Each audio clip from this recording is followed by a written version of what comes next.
What's up, YouTube?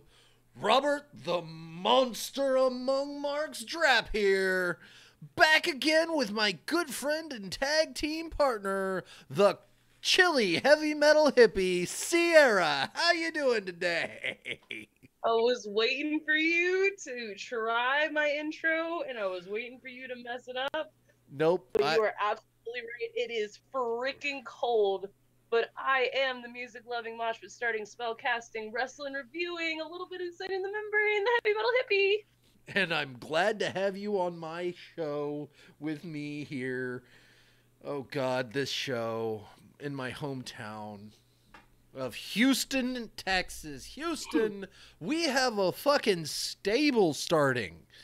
Oh my Failure to Jesus. launch, actually. A bit. A bit. We had a bit of a false start at the start. But I'm okay with that. Oh. Because the reason I'm okay with this is mostly because I can also hear myself through your microphone. Is because we got a storyline for Ronda versus Nia put through various parts in the show, and that also gave us our main event, which was fine. I'm okay with this. The part I'm not okay with we'll get to later. It'll be fine. Let's start with the beginning of the show, shall we? No, because I just... Oh, if you've been watching Raw for the last month, you know that we've literally had nothing but Balor, Elias, Strowman, Corbin, McIntyre, and Lashley in a variety of combinations and matches. Yeah. I don't... TLC is 2 weeks away. And we're almost pretty much guaranteed next week to have a tag match with Elias and Balor versus McIntyre and Lashley. We'll be pretty much guaranteed that because those matches were announced over the weekend. I actually have one. I have one further. It could possibly be a 6-man tag with Lashley, McIntyre, and Corbin versus Balor, Elias, and Apollo Crews. It was odd that Apollo threw himself in the mix. Yeah, like I said, it wouldn't be a thing if they weren't doing that. Look, this episode of Raw, if anything, was aesthetically pleasing. I will say that compared to last week, this was leaps and bounds better.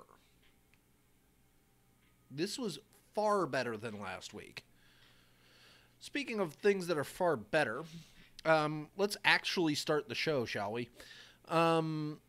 We start with the 10-bell salute for former President George H.W. Bush, a.k.a. the 41st President of the United States.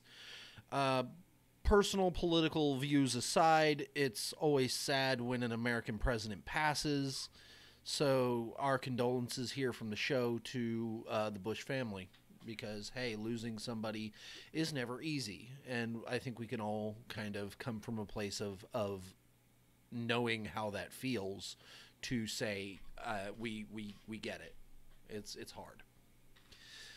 But then we actually get the legit start of the show with Ronda Rousey and Natalya to face Nia Jax and Tamina. I'm flabbergasted at this whole thing. Just this whole Natalya and the Riot Squad, and then Michael Cole just making a nuisance of himself on commentary, saying that, oh, Tamina's going to be the X Factor in the championship match. She hasn't done shit. Okay, no, not true. We haven't seen Tamina do much since she came back, but since she's been back, we've seen her do more.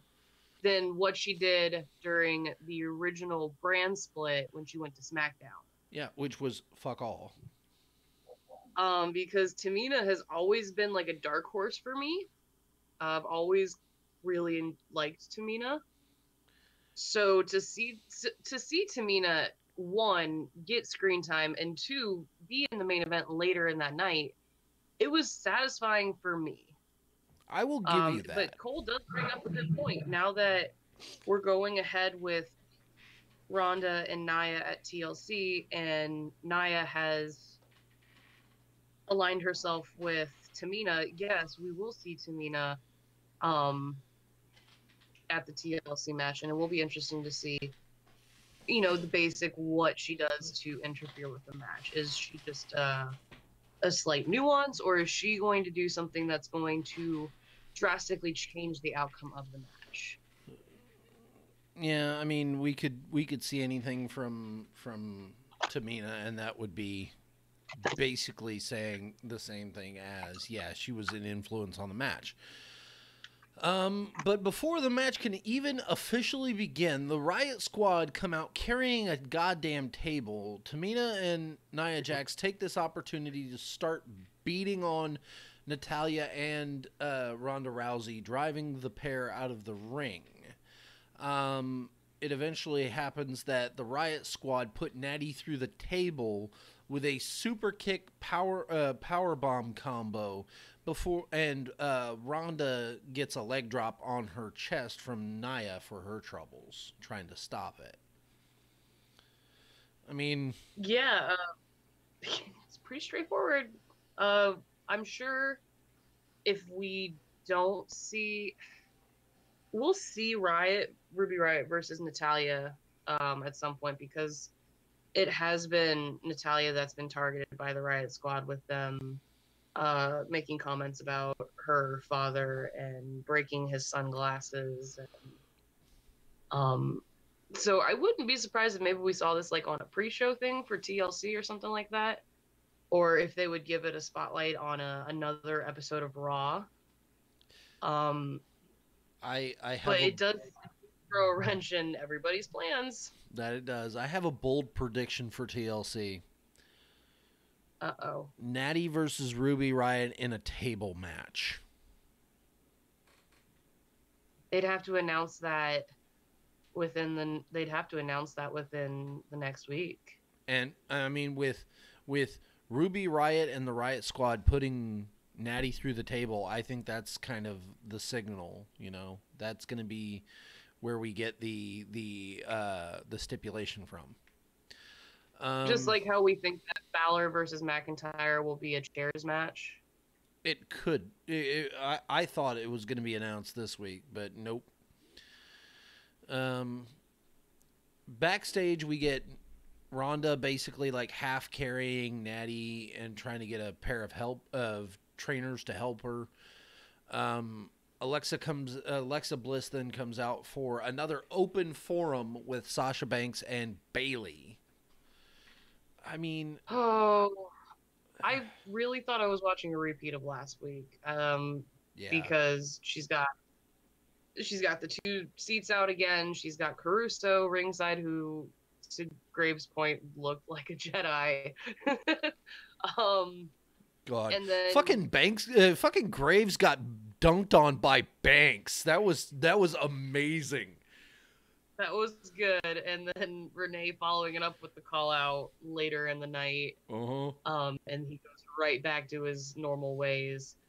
But again, it was just going to be more questions from people that they put in the audience, and fucking plants. And again, it was I watching a repeat of last week? Because it really felt like that, especially with Mickey, Alicia, and Dana when they come flying out of the back to attack. Okay, the only difference is that Bliss stops them and says, if you want to lay hands, you can do it in tag match, and Dana, you can stay ringside if you want. Here's my observation.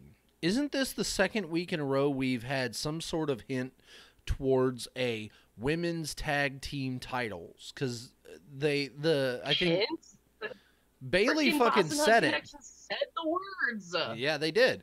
They said they want to be the first ever women's tag team champions. It's like, I mean, not subtle at all. Fine, whatever. There's a time for subtlety, and there's a time to just lay it all out plain.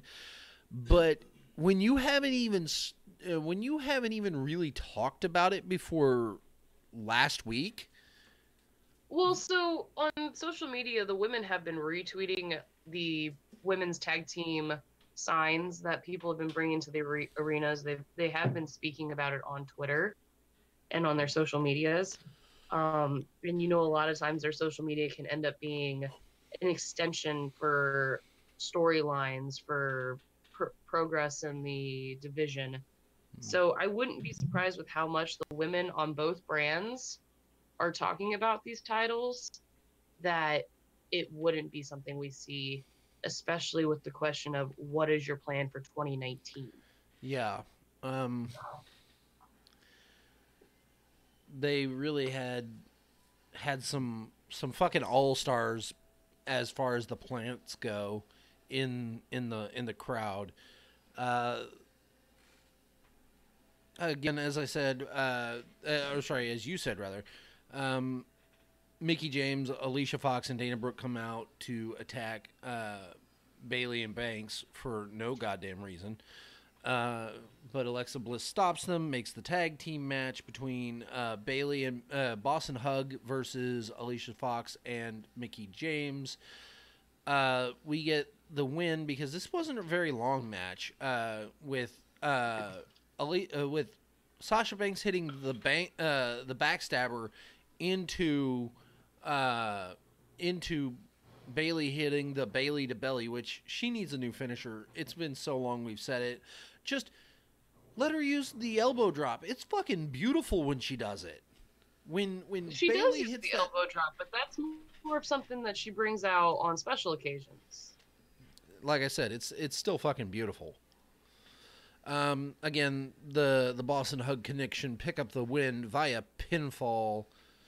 This wasn't terrible, and but Alexa Bliss applauds. Yeah, this wasn't terrible. I want more. If you're gonna do it, invest in it. If you're not, fucking stop. So let's see a. And that's how I feel about something later on in the show. Yeah, we'll get there. Actually, maybe not later on in the show. It's the next match. Fucking Lucha House Party versus goddamn Dash Wilder. Hold on, before we get there. Oh yeah, that's right. Before we get there, we have a couple backstage segments we need to get to. Mm-hmm. So we see, first of all, Ronda Rousey finds Alexa Bliss. You can tell Ronda's mad, and she's demanding, how could you have let the Riot Squad come out? How could you have let Nia and Tamina attack? And Alexa then says, I had nothing to do with them, but I will do anything to keep them in line. And says, I'll help you find a tag team partner, only for Rousey to say, I'll find one myself. Yeah. Also, go ahead. I was going to say, I know how impartial you are. I'll find one for myself. Yeah. And then also backstage, we see Rude and Gable speaking to General Manager-elect Baron Corbin. They say, we want another chance at the Raw Tag Team Championships. Corbin says, you have nothing that proves that you can have a championship match, but then says, I will give you a championship match if Bobby Roode can defeat Drake Maverick in singles competition tonight. Then adds that Gable and AOP will be barred from ringside. Yeah. For me, I was looking at this like, okay, well, maybe we'll actually get to see Drake Maverick do some work in this, He's not a terrible wrestler, and I just thought he was going to get to show that he actually has some talent. Now, yeah, Bobby Roode is bigger than Drake Maverick. There's no arguing that. But I thought this was going to get to be a little more fair. But moving on. We get Lucha House. I was legitimately excited to see Drake Maverick step into the WWE ring as a competitor, and I... Fucking same, right? Speaking of, And going back on what you said at the end of the last match, you know, if you're going to start something, stick to it, in reference to the women's tag team division. Same goes for 205 for the cruiserweights. If you're going to start bringing the cruiserweights on, maybe start bringing on some other people, because I'm sick and tired of Lucha House Party already, especially the Lucha House rules. I think that's dumb. Okay. Sorry. No, I'm no, you're such right. a huge It's 205 Live fan, and I'm so angry about this. it's they have sanitized this version of the Lucha House Party to be a Raw version of the Monday Night Raw version of Lucha House Party. I don't count those fuckers as real Lucha House Party. When they go on 205 Live and they're allowed to be the characters that they've created, that's the Lucha House Party. Those guys mix it up. I mean, those guys kick ass. Those guys have personality. In this thing, they're nothing but the fucking merch they sell and the shirts they wear. That's it. yeah, oof, I wasn't gonna say it. Yeah, thank God you got your tag team partner who doesn't care, right? The only look, this is Lucha House Party versus the Revival Part 3. Or We're more going to get a Part appropriately, 4, and like unfortunately, it's gonna be Wilder that gets screwed with the Lucha House Party rule. But this makes absolutely no logical sense. Why would they book this? It's it's a 3-on-1 handicap match. The only way this is going to make sense is that you're saying that the Lucha House Party, by continuing to beat up Dash and Dawson, are going to get the Revival over. Because that's not what's happening. You are burying the Revival further and further and further into the dirt, and soon they're going to get stuck right next to the Ascension. And don't get me started on that. Yeah. I'm furious. Here's my thing. Scott Dawson came out talking about how they don't obviously respect or understand proper tag team wrestling, in that they wrestle 3-on-2 instead of 2-on-2 as you do, and they do all the fancy flips and stuff. So they're going to school them in the 1-on-1. How the fuck do you go from there, the Lucha House Party saying nothing, and get this match is going to be contested under Lucha House Party rules? No. You just got challenged to a 1-on-1 match. The only thing you should be doing is trying to figure out amongst yourselves who the fuck is going to step between those ropes and get their ass whooped, because Scott Dawson doesn't fight fair. That's how that would work. But no, this served no goddamn purpose. And only all it did was bury the Revival, like you said. So fuck it. I'm not even going to talk about it. Next out, we get Baron Corbin yelling at some poor roadie about something in a box before coming out for Drew McIntyre Appreciation Night. Did we miss the political campaign ad for Baron Corbin as the GM elect? No, or is that later on? That happened while he was coming out. Like he come out.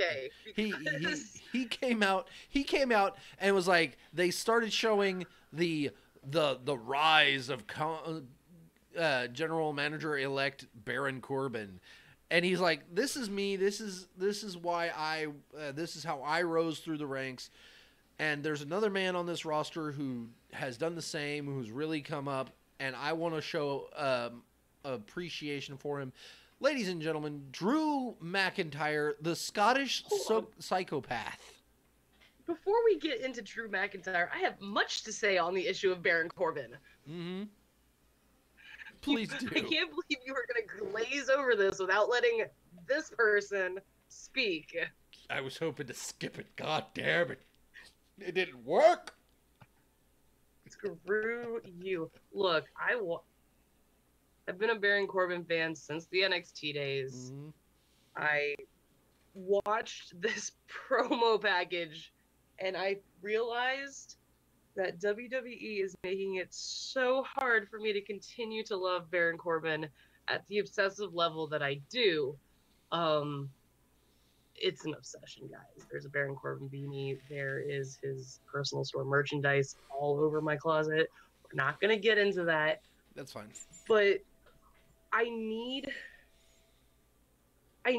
Baron Corbin to either, if he wins the general manager position, Spoiler alert. let him have some say in his storyline, and if he doesn't win the general manager position, send his ass to SmackDown, let him wrestle, because rumor has it that Black's coming up, and Black would be perfect on the SmackDown brand. And I really just want to see Corbin and Black together, and I feel like that'll only happen if they go with the Blue brand. Please let a superstar shakeup happen soon. Okay, here is the I haven't read the spoilers and I don't plan on it. I'm gonna watch it as it happens, as everybody else should, because Punishment Martinez debuted on NXT TV. I don't know who that is, nor does it matter to me, so I'm going to keep going until I see him on NXT this Wednesday. Moving on. Tomorrow! Moving on. We get... No. We have a thing. I think that Vince wants Lars Sullivan on Raw. Because Vince loves big SmackDown though. I know, but Vince loves big sweaty men. Vince views Raw Vince as also wants to make Black a star too. Well, allow me to go. We'll show how this is going to work. Vince views Raw as his A show, so he's going to put Lars Sullivan in a prominent position on Monday Night Raw. That being said, I think that Shane and everybody else is going, well, what are you going to do about SmackDown? That's where we're getting Aleister Black. Picture this in your mind. Aleister Black versus AJ Styles. Holy fuck. Holy fuck, I'm ready for that now. Take every dime that I fucking have. I want to see it. Black's wife is on SmackDown. He's going to SmackDown. Yeah. Let's just get that straight. Yeah. God damn, okay, we've gotten so far into Aleister Black and Lars Sullivan. We need to back it up. Drew McIntyre. Back to Drew McIntyre. So Baron calls out McIntyre. We get the package for McIntyre's destruction. I didn't have my notes, but I remember thinking, well, what about Ziggler? Mm-hmm. And goddamn, I hate when I do that, because God, enough, after the package and after Corbin has presented him this stupid looking medal, like, I really thought he was going to present him with a Rolex watch. That would have been a little bit nicer. Oh fuck! The Walmart that you could see fucking Walmart special participation medal-esque fucking gold medal with all the fucking inner caps and quotations I can manage. And Dolph, to the credit, Dolph Ziggler comes out. He's like, hey, you know, I was watching this backstage and I noticed there was a glaring hole in it that I'm not involved in any way, shape, or form. I was the one who brought you up here. You know, we were kicking ass. I thought we were a team. What the hell, man? And McIntyre's they essentially break up right then and there. Yeah, that was the weirdest breakup I've ever seen. I mean, yeah, it's been kind of hinted at for a little while, but it's still that Drew McIntyre turns on Dolph Ziggler, leading to the face turn by Dolph Ziggler, who nails McIntyre with a zigzag. This then turns into a match between Dolph Ziggler and Drew McIntyre, in which fucking Finn Balor comes out. No fanfare, no music, just comes out wearing a hoodie, wearing his trunks, wearing his boots, comes out, just stand there, watch the match. Fucking beautiful. Because Look. Yeah, go ahead. Go for it. Go all in. It's just odd that WWE decided to pull the trigger on McIntyre Ziggler right before TLC, because that would have been the logical match for TLC. Oh, yeah. So it's just weird. Either way, getting back to this match, I mean, because yes, Dolph got some impressive in offense in before the match, but McIntyre literally threw Dolph around the ring like a rag doll. That he did. Prior to Balor coming down ringside. Just Jesus Christ. I'm confused about the breakup, but with the breakup, we now have all of these characters that can start to trickle into the title scene again. You know, Balor and McIntyre. Balor has been needing some gold around his waist for a while. McIntyre could do good with his own gold. Elias is now kind of in the picture because he's with Lashley in a way, and he's also connected to Balor in a way. So it's kind of cool because I think after TLC, we'll really start to see the evolution of, well, I guess after Mania, we'll really start to see the evolution of the title scene. Well, here's what I think. Braun gets healthy. He squashes. He's going to do the light duty squash of Corbin. That is going to leave him the time that he needs. He's going to be like, listen, yeah, I beat him, but that took a lot out of me anyway. I'm not coming back for a while. And he goes back and he finishes healing up, right? He doesn't do anything major. He just squashes Corbin. Turns around, waits for his match at Royal Rumble, which he then wins. Because we need the title on the air, not off the air. The title scene that I think that you're going to be looking at is more going to be the Intercontinental Championship gaining even more prominence. It was the main title for months, and I want to see the Demon King versus Ambrose, the Lunatic Fringe. Especially now he's got a new wrinkle to his entrance music with a fucking police siren. Look. No, that was terrifying. I thought the purge was about to start. Believe me, you don't want to be in Texas when the purge starts. That's like fucking nightmare mode. If they got all the in Corn Cob, Ohio, where the zombie apocalypse will take over. Look. I'm sorry. I just had the hilarious mental image of somebody proposing to the current leader of our country, the Purge, as this is a good idea. He'd run with it because he's a fucking idiot. And then we get the Purge, and some dipshit in the fucking corn cob fields of Ohio decides, I'm gonna be smart and dress as a zombie so they'll think I'm already dead. No, because in Zombieland, Ohio was the first state to get overrun. I believe you. Moving back into the thing, Balor, after Ziggler does this like really bad like ankle grab distraction of the referee, Balor hits the shotgun drop kick into the barricade on McIntyre, who eventually beats the 10 count, but eats a super kick and loses on Drew McIntyre Appreciation Night. Wow. I still appreciated seeing them. Oh yeah, no, a physical specimen like Drew McIntyre will never be unappreciated. No, Drew McIntyre. Yeah, there's a whole list. Oh yeah. No, we're reading the same list, my dear. We're moving on. Drew, are we? Yeah, we have to. Drew So Drew McIntyre's backstage interview was great. I loved the passion. I loved the intensity. It was amazing.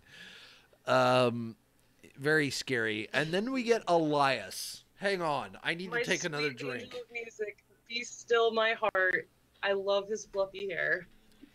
Maybe I've been drinking too much, but when I was watching this, I'm like, that motherfucker kind of reminds me of Jason Momoa with the long hair and the big ass beard. I'm like, yes, yes. That's why we're tag team partners right there. And Look, and my husband agrees. We get the agreement from the audience, the live audience in the house. I don't have a live audience. They're being little shits, so they're in their cage. That's fine. I understand. Mine's sleeping on my backpack.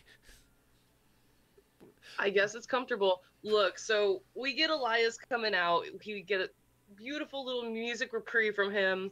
It was really nice considering everything else that we've had to go through. It was just nice to just enjoy Elias. Oh yeah. It's short-lived because Rush and Lashley come out to interrupt.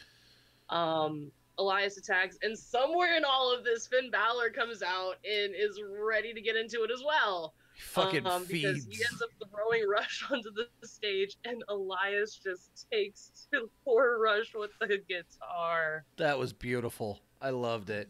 Watching Fucking. Elias run with the guitar is quite funny. Oh yeah. I think the funny part was He he goes to attack Bobby Lashley. Leo Rush interrupts him by distraction. He goes after Leo Rush. Leo Rush jumps off the stage and starts running towards the back. Turns around to go after Bobby Lashley. Lashley beats him down a bit. Goes to throw him into the LED board. Elias gets the reversal. Throws him instead into the LED board. Goes to set upon him with the guitar after going to pick it up. And the fucking terrible fact that Bobby Lashley didn't get back to his feet and tried to butt scoot backwards into the back. I'm like, dude, no, get on your fucking feet, dude. You can get on your fucking feet. It'll be fine. And then Balor Bobby Lashley needs to learn how to stand up when he runs, and he needs to learn to take his children with him when he leaves, because good God, did Balor and Elias mess up Leo Rush. Fucked him up. Oh, God. We get... Elias made the comparison, because it's a thing now. Oh, yeah. Next up, Bobby Roode versus Drake Maverick. Hold up, no. No? Before this, we got the terrible news from Baron Corbin because he screwed up the budget so badly that he has to fire a wrestler tonight. And of the two wrestlers that he chose, we got Heath Slater and Rhino, who are going to face off later tonight in a match, and whoever wins gets to keep their job. Is nothing sacred anymore? I see this as the heel thing, and oh god, it gets even better as far as a heel thing. Worse. As a heel thing, it gets so much better later. Like I want to set Baron Corbin on fire for this. That's how bad it got. But we get I know. We'll get there, my dear. We'll get there. We get Bobby Roode versus Drake Maverick with AOP and Chad Gable banned from ringside. We see like quarter way through the match, we see that AOP is busy destroying Chad Gable, who are then informed by Corbin that this is a 3-on-2 handicap match and that they need to get down to the ring. And fucking AOP just comes out to wreck house on Bobby Roode and Chad Gable. And then because originally Gable's too messed up to run out and help. Yeah. And then fucking Drake Maverick demands to be tagged in after they hit the fucking Super Collider and pins Bobby Roode for the win. If you don't have these guys defending the tag team championships, which I'm glad they got away from the toilet jokes. Good. Get away from that. Fine. But if you don't have these guys defending the tag team championships at TLC, the fuck are you going to have them doing? I have no idea. Speaking of things I have no idea about, god damn it, this next segment. Oh no, I just saw what this segment was. Oh, the video recap of Dean doing the WWE. Yeah, of Dean Ambrose, his video promo from last week. Then the fucking sirens go off and apparently start the purge because we get like 6 sirens went off and I was immediately locking doors and windows. I was looking for the gun safe key. The sirens went off and I was freaking out. And then I realized, oh, it's WWE fucking me. The Toyota Center then sees 6 gas mask wearing, tactical vest having guards that are then that then proceed.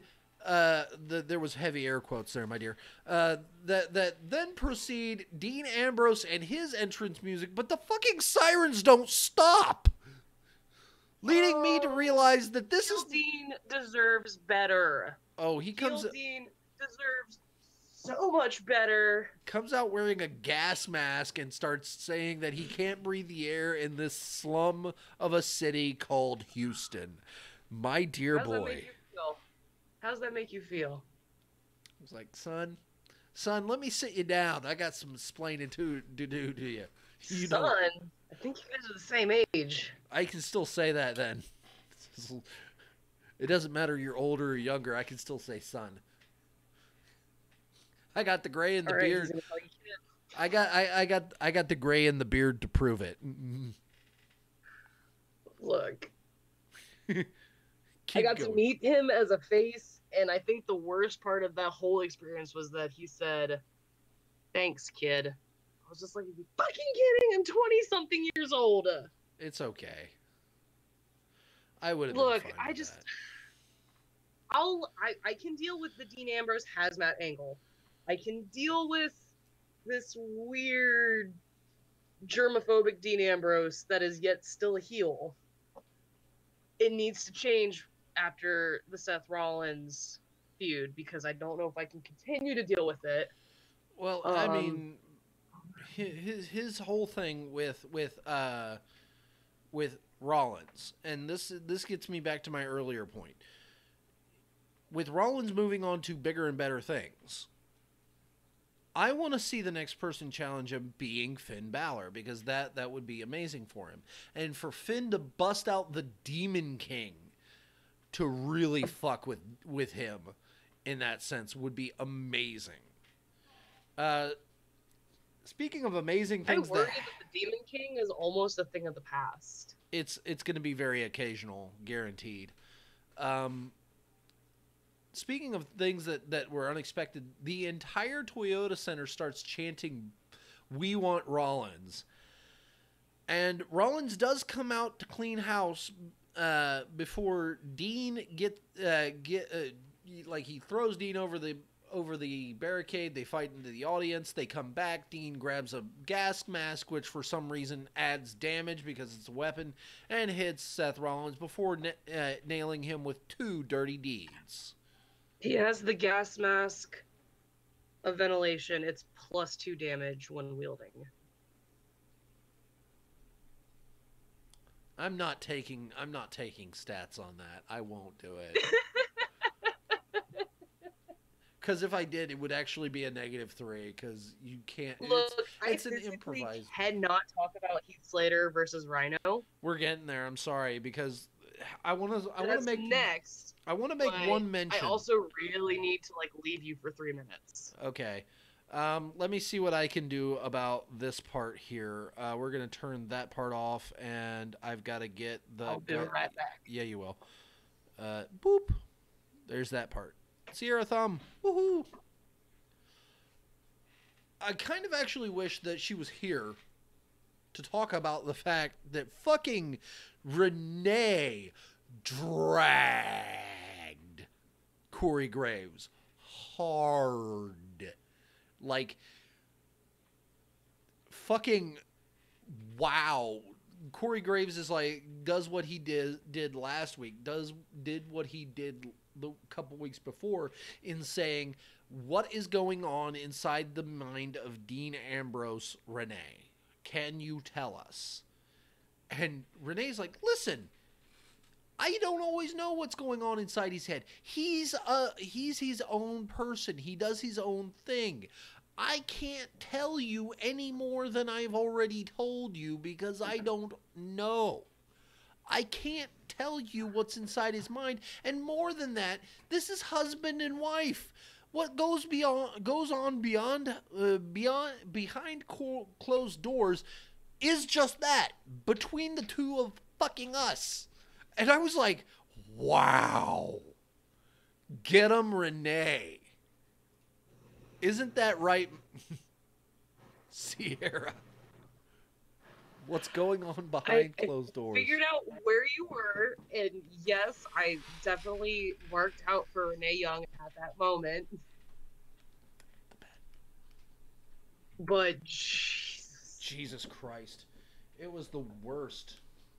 I'm so surprised because Dean's argument for his turn and his argument tonight wasn't even a very strong argument. So I'm very surprised at how ferociously Houston booed Ambrose. I mean, for me, it was a crazy awesome thing because I feel like it was Houston letting everybody know exactly how we felt about Dean Ambrose's heel turn. You know, it's like, nope. This is playing into the pantomime. You boo the heel, you cheer the face, right? Look, man, every time Dean Ambrose comes out, every time Baron Corbin comes out, anytime my favorites come out, I refuse, whether they are face or heel, I refuse to boo them.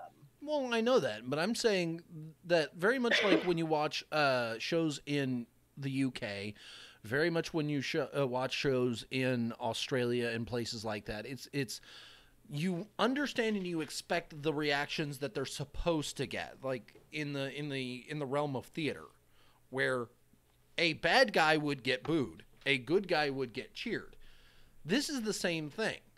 We will play into that sort of mindset because it's exactly what you should do.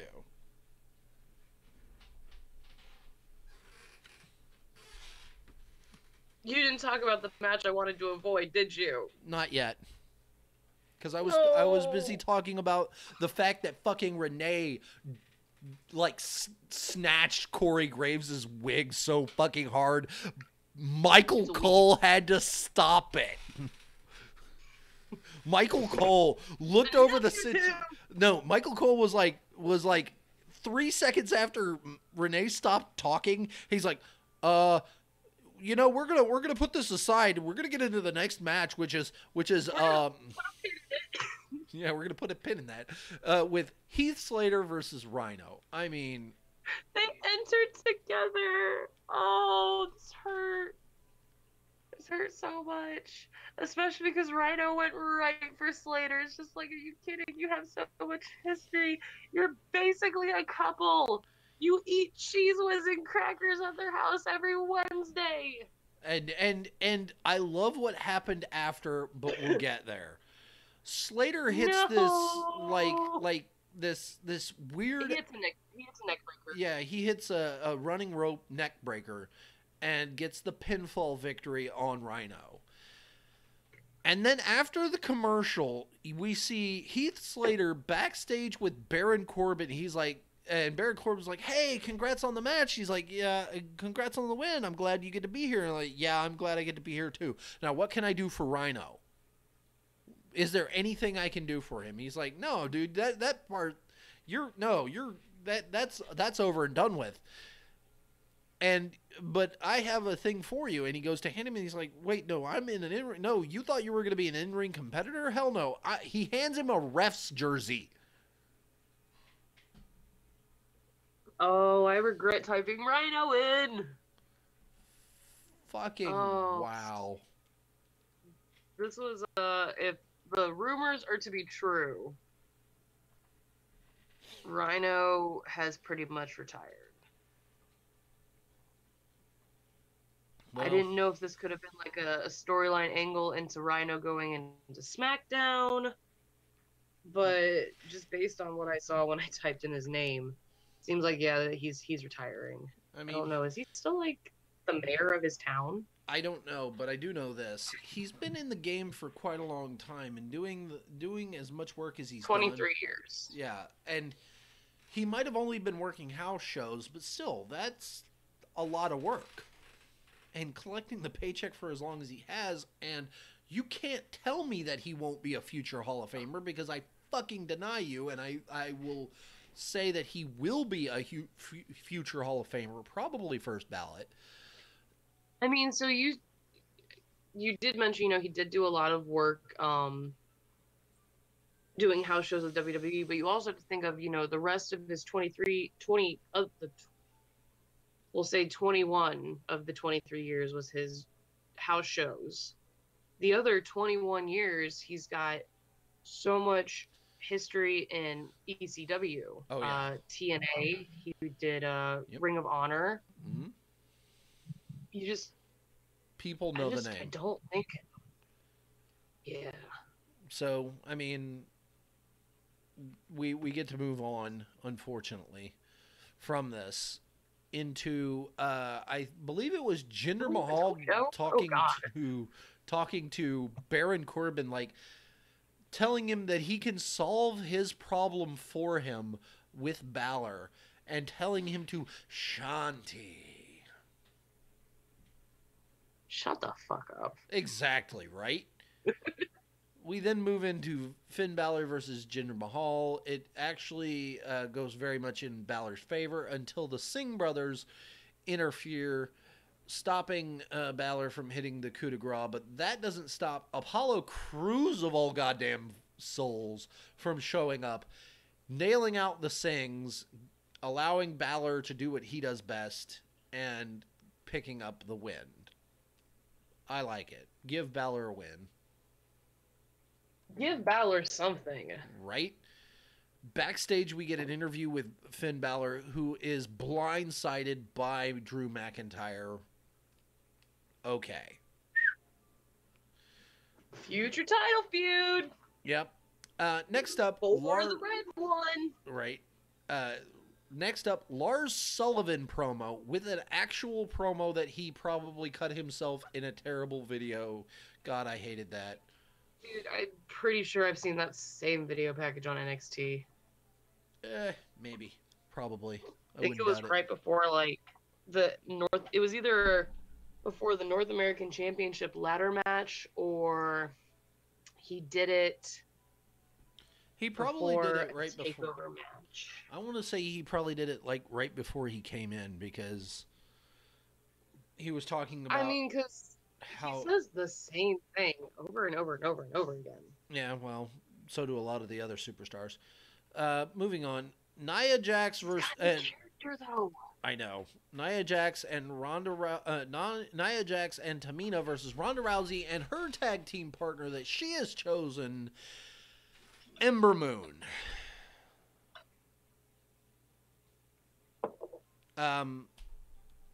Personally, it's like, what do you even say about this match? It's just, by the time we got to the main event, I was so overly done with Raw that I didn't actually care. I know. It was late. I hadn't been able to DVR it, so I had to go find a stream, which means I was up way later than I wanted to be watching Raw. I'm pretty sure I spent the last 30 minutes of Raw on my phone. Yeah, this was the most boring. I have been drinking since 1. I didn't care. Ember Moon very much plays the face in peril in this tag team match before getting the hot tag on Rousey, who beats the fuck out of Tamina.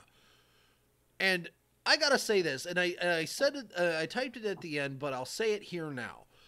I very, very, very, very much love how Ronda is slowly evolving her moveset, very slowly expanding her arsenal from things she couldn't do in MMA because they would have been illegal or wouldn't have been practical to shit she can absolutely do in WWE as long as she keeps learning. And we saw the first one that she did that she's added to it, which is almost that Roman Reigns-esque Superman punch without the stupid fist pump. Like, she got that on Nia, she got that on Tamina. There were a couple times she hit it, and they called them leaping elbows. And I'm like, all right, fine, don't care. Added a new wrinkle. Great. She'll name it eventually. That's fine. Then we see that getting back into the actual match, and we'll get to the part that I really liked. Tamina is still in the match and gets fucking hit with a jumping knee strike by Rousey, who then throws her into the corner and demands, fucking barks the demand like, you tag in now. Get your ass in here. I want to beat you. And Nia is tagged by Tamina. Like, Tamina reaches up, slaps her hand, gets on the outside. Nia, the ref backs Rousey off.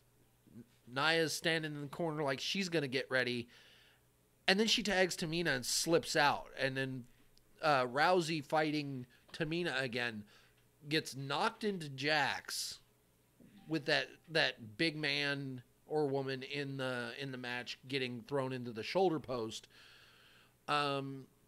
This then leads to Ember hitting the Eclipse on Tamina.